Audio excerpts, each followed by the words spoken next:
இன்றைக்கு நார்வேயினுடைய வெளிவிவகார அமைச்சர் வெளித்திருக்கக்கூடிய அறிக்கையில் என்ன சொல்றாருன்னு கேட்டா, நார்வேயினுடைய அரசாங்கமே சில முதலீடுகளை இஸ்ரேலுடைய நிறுவனங்களோடு செய்திருந்தார்கள், வருமானம் ஈட்டுவதற்கான ஒப்பந்தங்கள் செய்திருந்தார்கள்.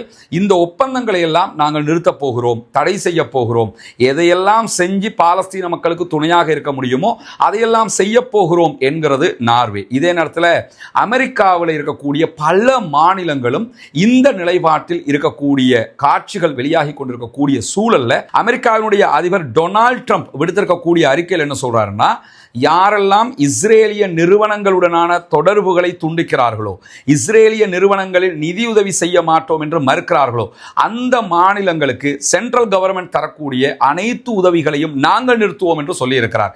உதாரணமாக அமெரிக்காவில் இருக்கக்கூடிய பல பல்கலைக்கழகங்கள் பாலஸ்தீனத்திற்கு ஆதரவாக மாணவர் போராட்டங்களை நடத்தி கொண்டிருக்கிறது. குறிப்பாக நியூயார்க்லே நம்ம எடுத்துக்கிட்டோம்னா, இப்ப நியூயார்க்கினுடைய மேயராக நவம்பர்ல நடைபெற இருக்கக்கூடிய தேர்தலுக்கு போட்டியிட்டு வரக்கூடிய ஜஹ்ரான் ஹம்தானியை பொறுத்தவரையில் ஜஹ்ரான் ஹம்தானிக்கு கிடைக்கக்கூடிய மேலதிகமான செல்வாக்குகள் எல்லாமே மாணவர்களுக்கு மத்தியிலே தான் உருவாகி கொண்டிருக்கிறது.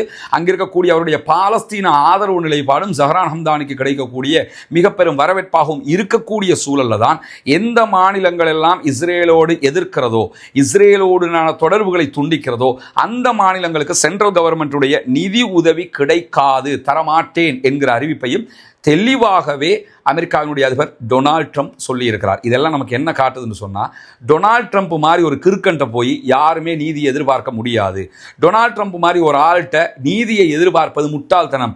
அரபு நாட்டில் இருக்கக்கூடியவங்க தான் அவனுக்கு கொண்டு அள்ளி அள்ளி கொடுப்பாங்களே தவிர, யதார்த்தமாக டொனால்ட் ட்ரம்பை புரிந்து கொள்ளுகிற யாரும் இப்படியான காரியங்களில் ஈடுபட மாட்டார்கள். டொனால்ட் ட்ரம்பை பொறுத்தவரையில் யூதர்களுக்கு எப்பொழுதுமே சப்போர்ட்டாக இருப்பார். எவ்வளவு அநியாயம் செய்தாலும் நான் அவர்களோடு தான் இருப்பேன் என்கிற நிலைப்பாட்டில் மிக தெளிவாக இருப்பதையும் நம்ம புரிந்து கொள்ளுகிற அதே நேரத்தில் அமெரிக்காவில் இஸ்ரேலுக்கு எதிரான நிலைப்பாடுகள் மிக உச்சமாக ஏற்பட்டு வருகிறது.